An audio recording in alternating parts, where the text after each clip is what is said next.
ಇದೇನ್ ಹೇಳ್ತಾ ಇದ್ದಾರೆ ಕಾಂಗ್ರೆಸ್ನ ಮಹಾನ್ ನಾಯಕರು ಕೇಳ್ತಾರೆ, ಕರ್ನಾಟಕದಲ್ಲಿ ಈ 5 GBA ಅಂತ ಹೇಳಿ 5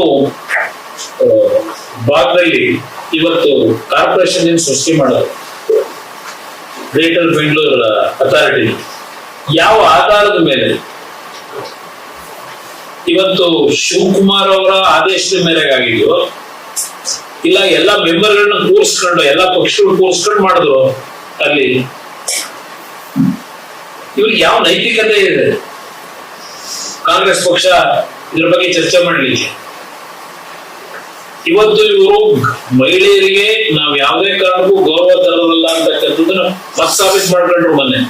ನನ್ನ ಅಭಿಪ್ರಾಯದಲ್ಲಿ DMK ಅವರು ಅಮಿತ್ ಶಾ ಮುಂದೆ ಹೋದಾಗ ಕೊಟ್ಟಂತ ಎಲ್ಲ ಮಾಹಿತಿಗಳನ್ನ ತಗೊಂಡ ಮೇಲೆ ಕನ್ವಿನ್ಸ್ ಆದ್ರು, ಮತ್ ಅವರು ರಾಜಕೀಯ ಮಾಡಿದ್ರು ಇದರಲ್ಲಿ.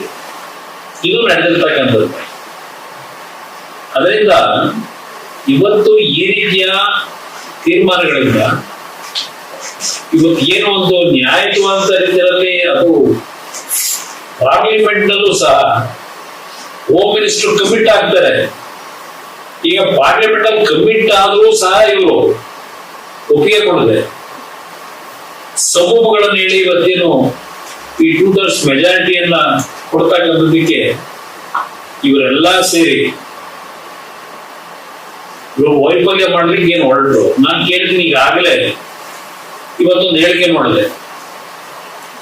ವೆಸ್ಟ್ ಬೆಂಗಾಲ್ನ ಅಧ್ಯಕ್ಷ, ಕಾಂಗ್ರೆಸ್ ಅಧ್ಯಕ್ಷ, ಅವ್ರು ಹೇಳ್ತಾರೆ ನಾವು ಪೋಸ್ಟ್ ಅಲೈನ್ಸ್ ಯಾವುದು ಇಲ್ಲ, ನಾವೇ ಮೆಜಾರಿಟಿ ಬರಬೇಕು ಅಂತ ಇದ್ದೇವೆ, ನಾವು ಬಿಜೆಪಿಗೆ TMCಗೆ ಸರಿಸಮನಾಗಿ ನಾವು ಹೋರಾಟ ಮಾಡಿದ್ದೇವೆ, ಎರಡರೂ ವಿರುದ್ಧ ಹೋರಾಟ ಮಾಡ್ತಾ ಇದ್ದೇವೆ ಅಂತೇಳಿ TMCಯನ್ನ ಈಗ ಅಲ್ಲಿ ಅಟ್ಯಾಕ್ ಮಾಡ್ತಾವ್ರೆ.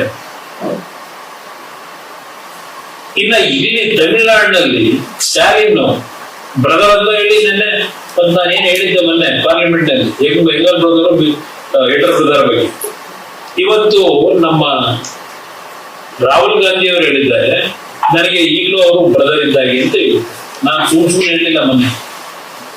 ಈಗ ಯಂಗರ್ ಬ್ರದರು ಎಡರ್ ಬ್ರದರ್ ಅವ್ರು ಹೇಳ್ತಾರೆ, ಎಡರ್ ಬ್ರದರ್ ನಾನು ಯಾವುದೇ ಕಾರಣಕ್ಕೂ ತಮಿಳುನಾಡಿನಲ್ಲಿ ಯಂಗರ್ ಬ್ರದರ್ ಜೊತೆನಲ್ಲಿ ಪ್ಲಾಟ್ಫಾರ್ಮ್ ನ ಶೇರ್ ಮಾಡಲ್ಲ ಅಂತ ಎಲೆಕ್ಷನ್ ಕ್ಯಾಂಪೇನ್.